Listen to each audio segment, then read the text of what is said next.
பாலஸ்தீனத்தை சுதந்திர நாடாக அறிவிக்கும் ஐநா தீர்மானம். ஆதரவாக வாக்களித்த இந்தியா. இஸ்ரேலுக்கு சாக்கு. அமெரிக்காவில் ஐக்கிய நாடுகள் சபையின் பொது சபையில் காசா போருக்கு தீர்வு காணும் நியூயார்க் பிரகடனம் மீது நேற்று வாக்கெடுப்பு நடைபெற்றுள்ளது. இந்த பிரகடனத்திற்கு 142 நாடுகள் ஆதரவாகவும் 10 நாடுகள் மட்டுமே எதிராகவும் வாக்களித்திருக்கின்றன. 12 நாடுகள் வாக்களிப்பிலிருந்து விலகியிருக்கின்றன. இஸ்ரேலை அதிர்ச்சிக்குள்ளாக்கும் வகையில் முந்தைய தீர்மானங்களில் வாக்களிப்பதை தவிர்த்து வந்த இந்தியா இந்த நியூயார்க் தீர்மானத்தில் பாலஸ்தீனத்தை சுதந்திர நாடாக மாற்றுவதற்கு ஆதரவாக வாக்களித்திருக்கின்றது.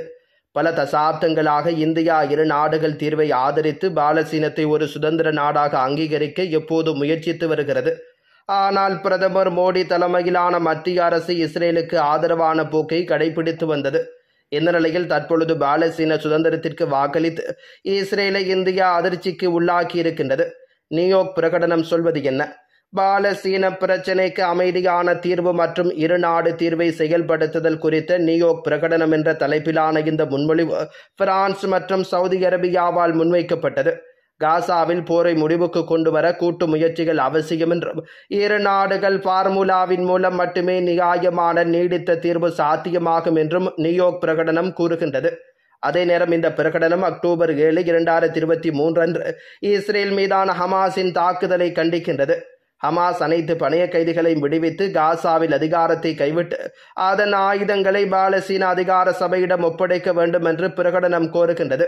2023 முதல் காசா மீதான ஆக்கிரமிப்பு இஸ்ரேலின் கொடூர பயங்கரவாத தாக்குதல்களில் 64,750 அப்பாவி பலஸ்தீனர்கள் படுகொலை செய்யப்பட்டிருக்கின்றனர். இதில் 25,000க்கும் மேற்பட்டவர்கள் அப்பாவி சிறு குழந்தைகள் எனவும் தெரிவிக்கப்படுகிறது. மேலும் ஆக்கிரமிப்பு இஸ்ரேலால் உருவாக்கப்பட்ட பட்டினியால் கடந்த மாதங்களில் நூற்றுக்கணக்கானோர் பலியாகி இருந்தமை குறிப்பிடத்தக்கது. தோகாவை சீண்டியது அரபு நாடுகளை போருக்கு அழைப்பதற்கு சமம். ஹமாஸ் குற்றச்சாட்டு. தோகா மீதான ஆக்கிரமிப்பு இராணுவத்தினரின் தாக்குதல் அரபு நாடுகள் மீதான போர் அறிவிப்பு என்று ஹமாஸ் அமைப்பு குற்றம் சாட்டியிருக்கின்றது. கத்தார் தலைநகர் தோகாவில் ஆக்கிரமிப்பு இஸ்ரேல் இராணுவம் நடத்திய தாக்குதலில் கொல்லப்பட்ட தியாகிகளுக்கு கத்தார் மற்றும் ஹமாஸ் அமைப்பினர் கண்ணீர் மல்க பிரியாவடி கொடுத்திருக்கிறது. பாலஸ்தீன மக்களும் அவர்களின் எதிர்ப்பும் ஆக்கிரமிப்பு சக்திகளின் மிருகத்தனமான தீரத்துடன் எதிர்கொண்டு வருவதாக ஹமாஸ் குறிப்பிட்டுள்ளது. இது தொடர்பாக ஹமாஸ் அமைப்பின் தலைவர்களில் ஒருவரான ஃபவுசி ஃபர்ஹூம் வெளியிட்டுள்ள அறிக்கையில், ஹமாஸ் தலைவர்களின் இரத்தம் காசாவில் கொல்லப்படும் அல் குத்துஸ் மற்றும் மேற்கு கரையில் கொல்லப்படும் குழந்தைகளின் உயிர்களை விட மதிப்புமிக்கது அல்ல என்று குறிப்பிட்டுள்ளார். ஆக்கிரமிப்பு இராணுவத்தினரின் தோஹா தாக்குதல் பேச்சுவார்த்தை குழுவை மட்டுமல்ல, பேச்சுவார்த்தை திட்டத்தையும் குறிவைத்து நடத்தப்பட்டிருக்கிறது என்று குற்றம் சாட்டியிருக்கின்றார். ஆக்கிரமிப்புக்கு எதிரான போர் காசாவின் போரல்ல, ஹமாஸின் போரல்ல, அது ஒட்டுமொத்த உலகத்தின் போர் என்று ஃபர்ஹூம் குறிப்பிட்டுள்ளார். மேலும் தோகாவில் ஆக்கிரமிப்பு இராணுவத்தினரின் தாக்குதல் என்பது ஒட்டுமொத்த அரபு நாடுகள் மீதான போர் அறிவிப்பு என்றும் இது கத்தார் பிரதித்துவப்படுத்தும் அனைத்தையும் குறிவைத்து நடத்தப்பட்டது என்றும் தெரிவித்திருக்கின்றார். இந்த சூழலில் இந்த ஆக்கிரமிப்பை எதிர்கொள்ள அரபு நாடுகள் ஒன்றிணைய வேண்டும் என்று ஹமாஸ் அழைப்பு விடுத்திருக்கின்றது.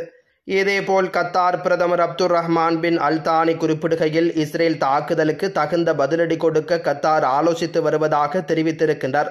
தொலைக்காட்சிக்கு அளித்த பிரத்யோக நேர்காணலில் பிராந்திய நாடுகளுடன் ஆலோசனை நடத்தி வருவதாகவும் ஒரு அரபு இஸ்லாமிய உச்சி மாநாடு நடத்தி இஸ்ரேலுக்கான தகுந்த பதிலடியை கொடுப்போம் என்று எச்சரிக்கை விடுத்திருக்கின்றார். இஸ்ரேல் மீண்டும் தாக்குதல் நடத்தாத வண்ணம் ஒரு முழுமையான தாக்குதலாக இருக்கும் என்று கத்தார் பிரதமர் குறிப்பிட்டுள்ளார்.